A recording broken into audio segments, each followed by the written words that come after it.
A new member of the state Senate is driven to serve in the Kentucky General Assembly by business, workforce development, and education needs in the state. Matt Nunn was elected to serve the 17th Senate District after Damon Thayer, who'd served for more than 20 years, retired.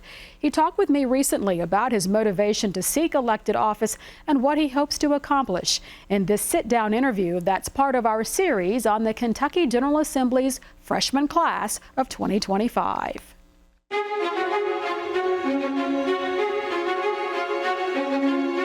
I ran for state senate because I'm raising kids in that district, running a small business there. It's very important to me that we had someone with conservative values, but also an ability to get things done.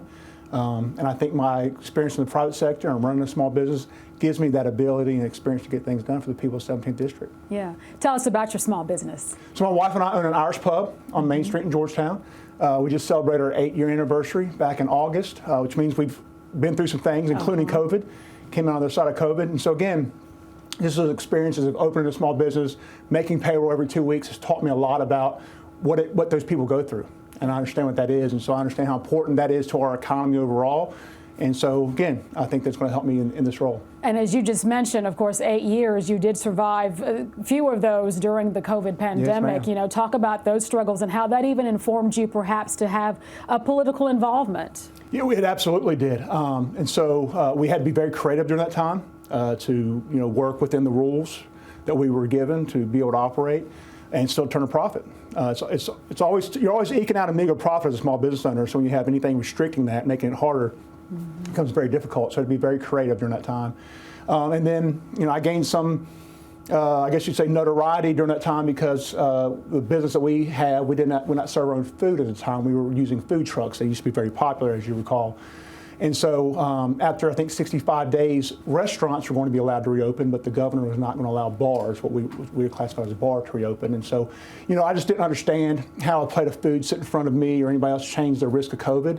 So I wrote a very respectful letter to the governor, and we put it on Facebook and got a few hundred likes and shares and comments. And so I think it was KYT came out and interviewed me, and I explained that same thing, and that reporter asked the governor in his daily press briefing the next day about the situation. He said, well, if they'll spread out and get a little bit of food, they can reopen. And so we bought a hot dog roller, and we were in business.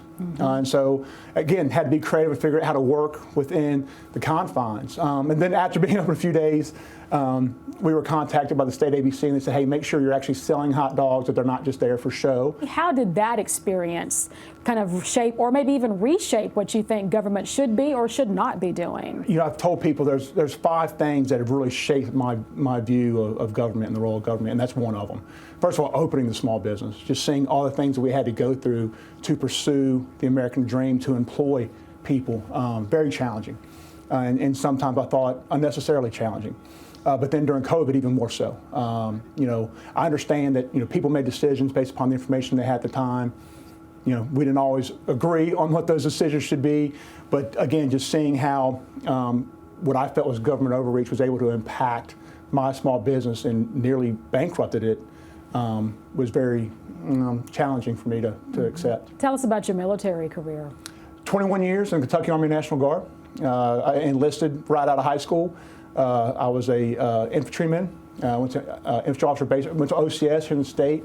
Became a commissioned officer. Went to infantry officer basic course in Fort Benning, Georgia. My wife and I spent our first 4 months of marriage in Fort Benning, and I did that for a number of years. And then I ended my career as a military intelligence officer, working right here in Frankfort on the Adjutant General Staff in the intelligence department of his staff. So I just want to make this a great place to raise a family, or help it continue to be a great place to raise a family. I think it already is.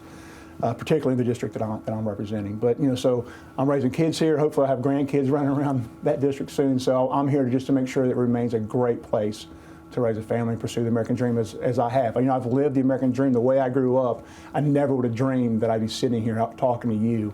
And so just my background and being able to see how decisions and God's providence have led me to this place, I want to make sure that everyone has the same opportunity. The business owner and military veteran has been assigned to serve on the Senate Licensing and Occupations, Agriculture, and Veterans, Military Affairs, and Public Protection Committees.